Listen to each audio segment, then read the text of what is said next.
promised the boys that they might find a pig down here at the next dam, in the next bogey, eh? Or might find a pig for them to chase. Hey, you're taking over, you're driving now, are you? Look out. Bloody idiot. You want to drive, eh? He says, I want a pig. Hey, him up. I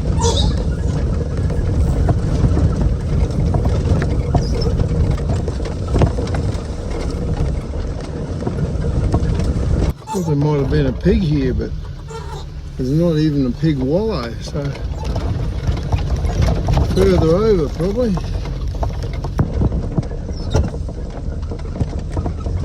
Yeah, bogey, bogey, bogey, bogey, bogey, bogey, bogey.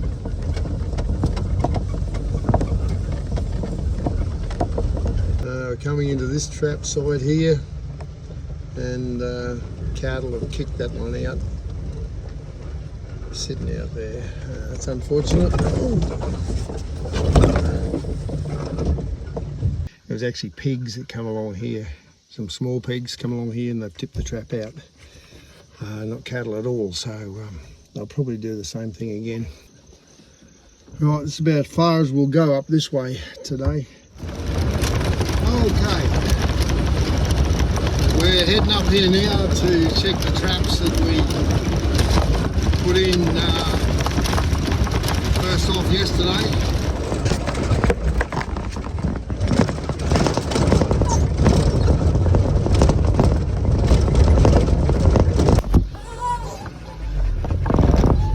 One thing I try and do all the way around is check your waters.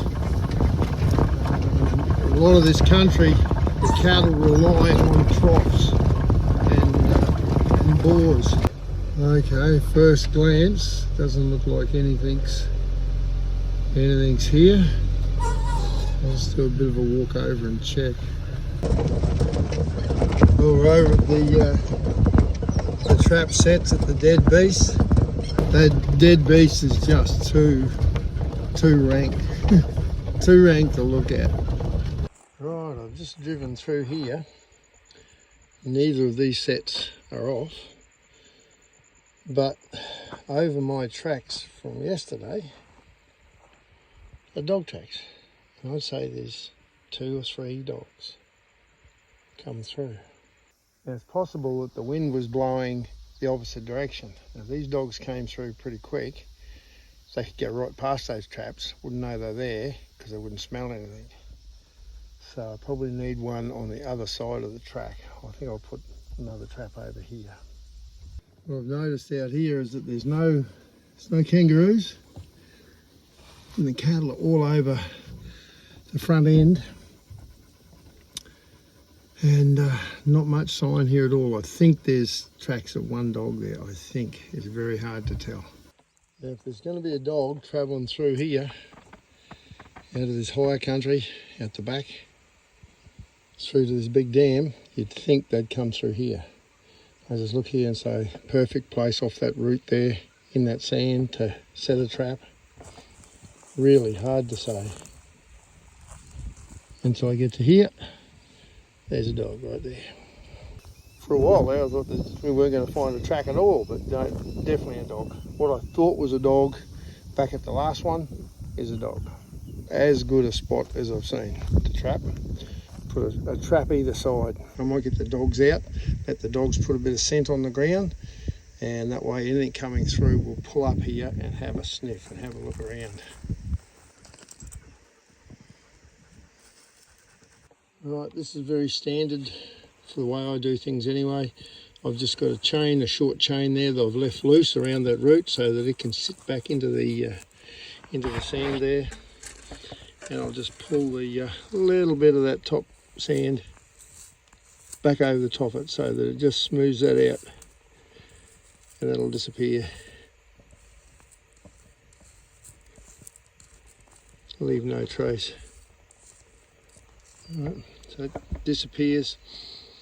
I'm just working out here now where I think a dog would come. I might even put that back here just a little bit, back about there, and I think I'll face it. I like to always face towards where I reckon that the dog is going to come from, so I'm going to face it that way, and then put my scent in here. So the dog, if it's coming the opposite way, smells it, probably walk out that way, or if it's coming in this way, probably have the scent in behind there, so that it's got to sort of come around to there. I'll probably put a little bit of brush, a couple of twigs or something in the sand here, just poke them in the sand, just so they stick up, and just a little bit of a obstruction so it steers them around either side. It's quite good. I'm set to work and just fill in the gaps. Make sure there's no heavy or big pieces of gravel that'll go in under that, under the pan. You want that to have just that little bit of movement. It doesn't need much movement on these jakes, not much at all.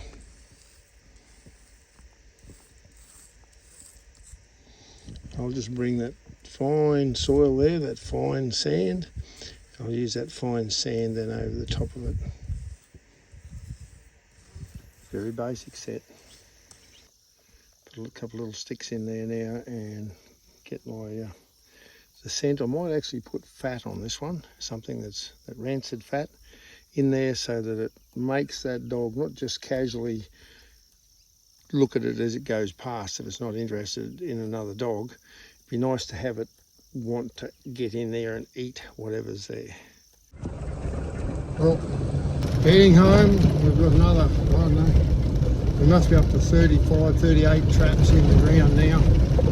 Not a lot of sign, not a heap of sign, but enough. So one dog, first night, yeah, so 1 for 1. And tomorrow is another day. Look everyone, electric car food. Nice environmentally friendly electricity to run in your environmentally friendly cars. Your Wallies. Yes, I sound sarcastic. Do the figures, do the figures. If you're happy with burning coal to get the electricity to power your electric vehicle, and if you can be environmentally friendly and still get your mints off the shelf, or your vegetables that have been sprayed with every chemical known to man to make them perfect for you, because you want straight carrots and you want blemish-free potatoes and all the rest of it. You can do that. You're just a bloody hypocrite. And more worse than that, you're a dumb hypocrite. Yeah, insulted you? Good. If you're not insulted by that, well then you're on my team. Have good work, mates. Look at the desperados that I got to handle. Woo! Chancey, Chancey, Chancey. Okay, coming into the set where we bought the dog yesterday. Let's see, let's see. Okay, cattle have been all over my tracks. There's been one dog here. He's gone straight through. The calf has walked through here and partly pushed that one out of the ground. The dogs have been right here, gone right through. Okay, we've missed them on these sets. There's at least another one dog here, there might be two. And we'll just freshen everything up, make it right, and maybe tomorrow. You never know, those dogs might have come in there and there might have been 2 or 3 head of cattle there at the same time, and those dogs have come there and they've dodged around and they haven't committed because there was cattle there. There's a lot of things could have happened. They might have been going somewhere in a hurry, right? There might have been a yip from over here where something was chasing a wallaby at that same time, and they just got there for a second and they didn't spend much time there and just took on. We don't know all the possibilities. So don't beat yourself up too much. Just check, improve, develop, and keep going. Keep having confidence in yourself. Where's that? Here's a dingo. Ooh. And look at that for beautiful piece of country. And that's just one of the ranges that surrounds this property here on all sides. And let's say there's a lot more of that country than there is of the farming country. It's perfect breeding ground for dogs. There's whiptail wallabies and the redneck wallaby up there, kangaroos, all your marsupials, plenty of food for them while they're growing pups. And then as they get older, they come down here. A lot of thick scrub all the way around the base of this, really thick scrub in there. And yeah, perfect breeding ground. And they come down here then when they feel like it and hit the calves. So we're basically just working in the outside area of the main breeding ground. That's why they just keep coming and coming and coming. Now a lot of people say, right, we should use 1080 and go and just saturate those hills with 1080 and try and knock the dogs down. Righto, is that what you really want to do? For me, a constant, regular trapping program to keep the numbers down before they actually start impacting on the calves, without attacking the ones that are behaving themselves and staying up there, is a far more balanced approach.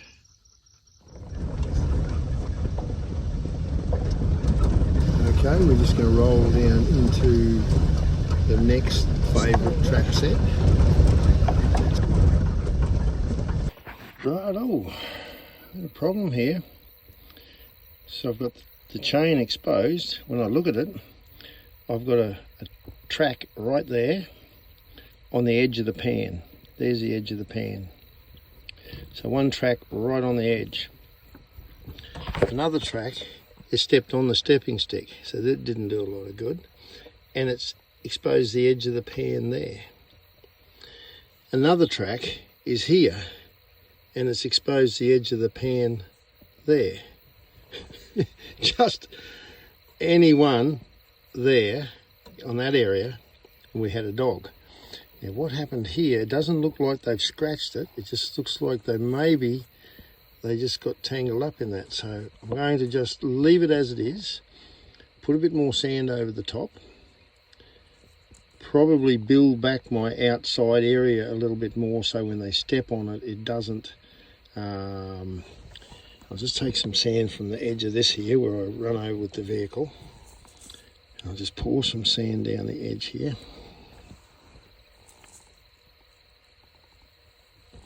Let's build up that outside bank a little bit. And this is not my lucky day.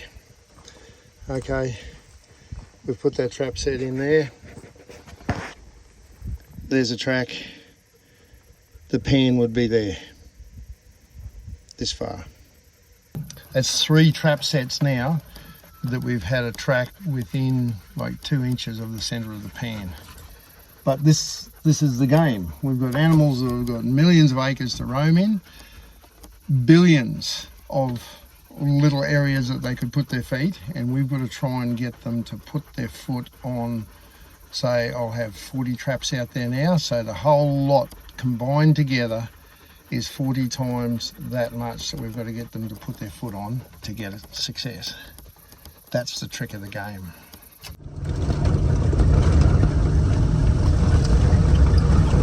Righto, we're approaching the Big Creek crossing now. We've got 1 or 2 sets here. A lot of cattle are going through, and by the look of it, the cattle are paying close attention to every trap set. What are you doing, snack pack?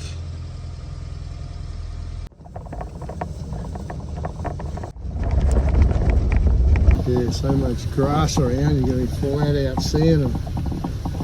It's hard to drive anywhere because I'll end up getting stuck or bogged.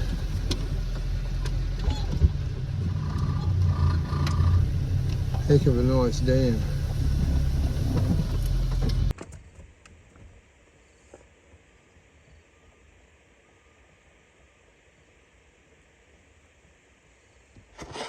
Righto, we're back here on the other side of the horse dam.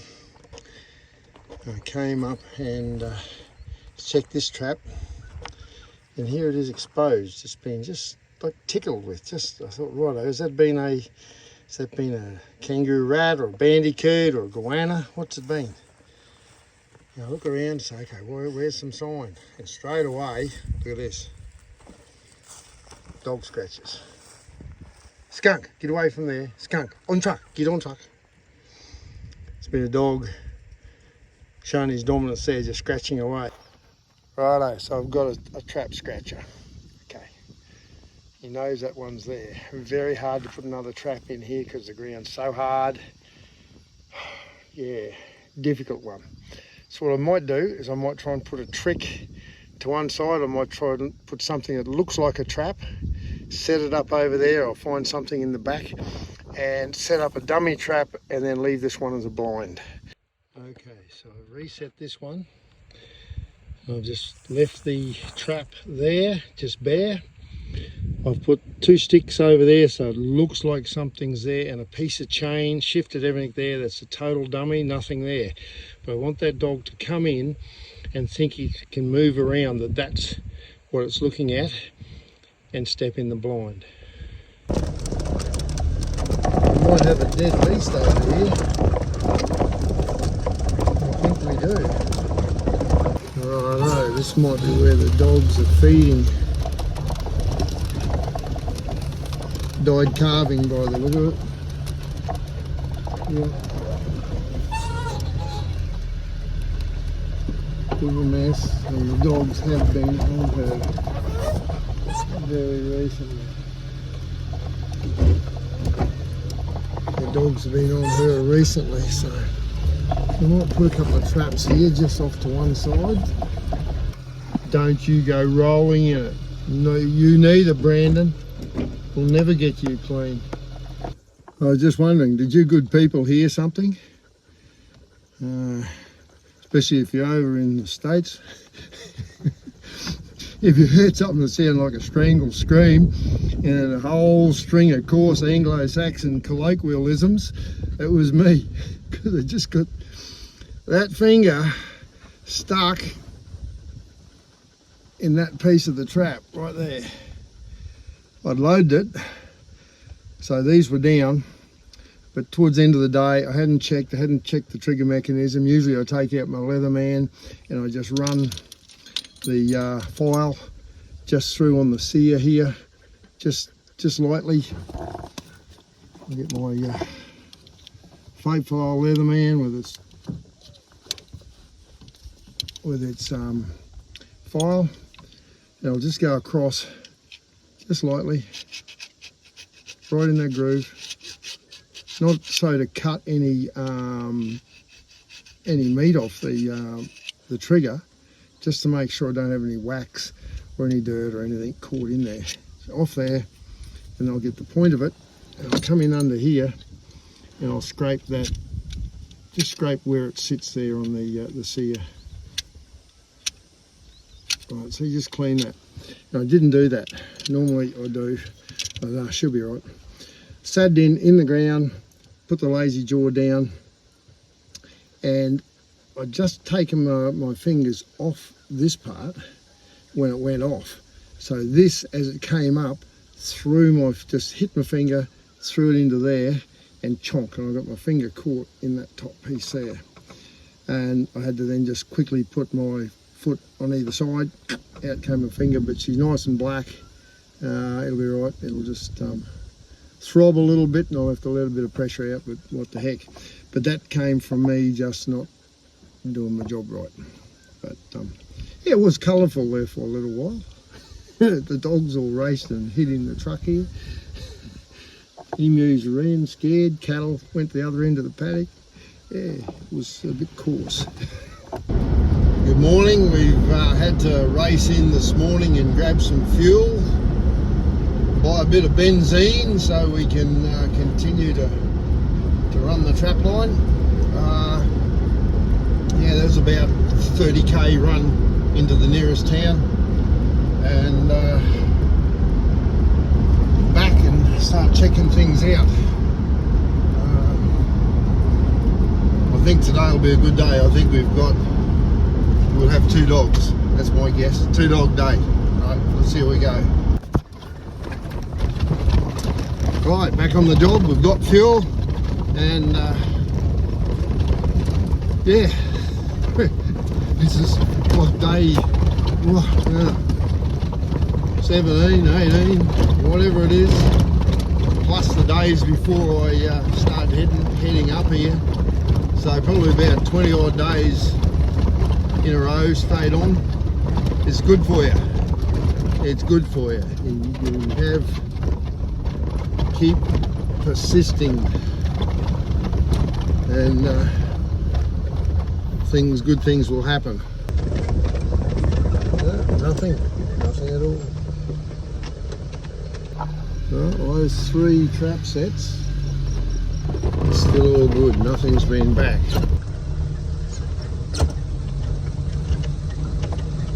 At least these girls haven't smashed the traps this morning. All the prickly acacia.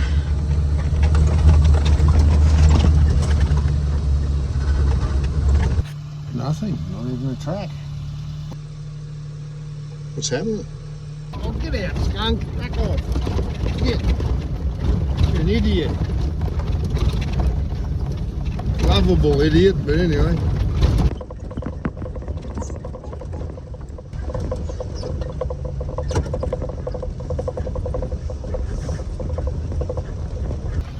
Nothing.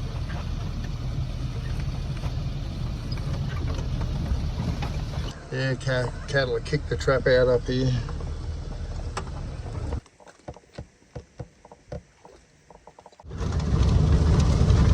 Good boy, Brandon. Good boy. Yeah, you're a good boy. This isn't how I thought it was going to roll out this morning. We had a couple of near misses yesterday with dogs stepping right on the edges of the trap. And I thought, yep, today, anyway, how wrong can you be? Just hasn't fired. Let's check this one. Nothing. This one here's been stood all over by the cattle again, and they've been lying on top of it. Just when we think, and just when I was saying to myself that we've missed out, but just nothing here. We roll into this trap site, and here we've got a multicoloured dog up here in front of us. Okay, you know the drill, boys. Get this one shot.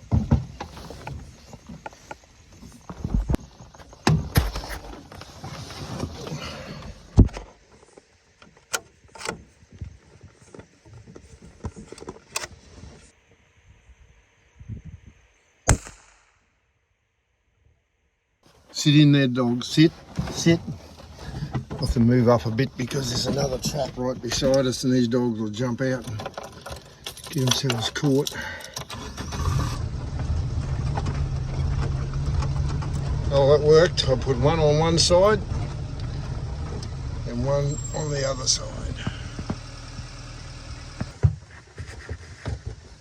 Want to go and have a look at him? Hunt him up.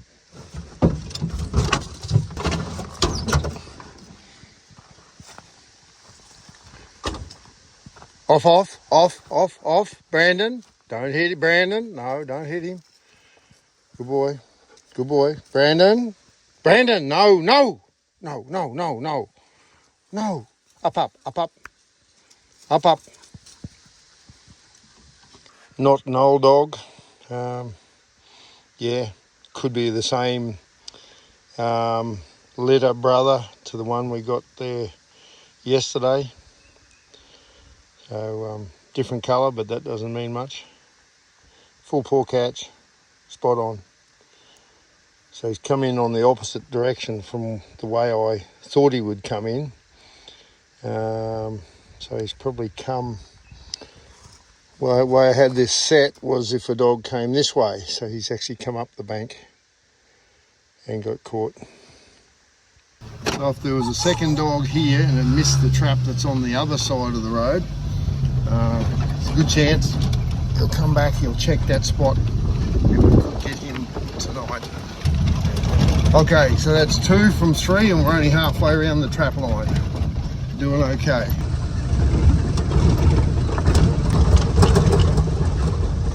You falling asleep again, Brandon? Hey? Come on, man.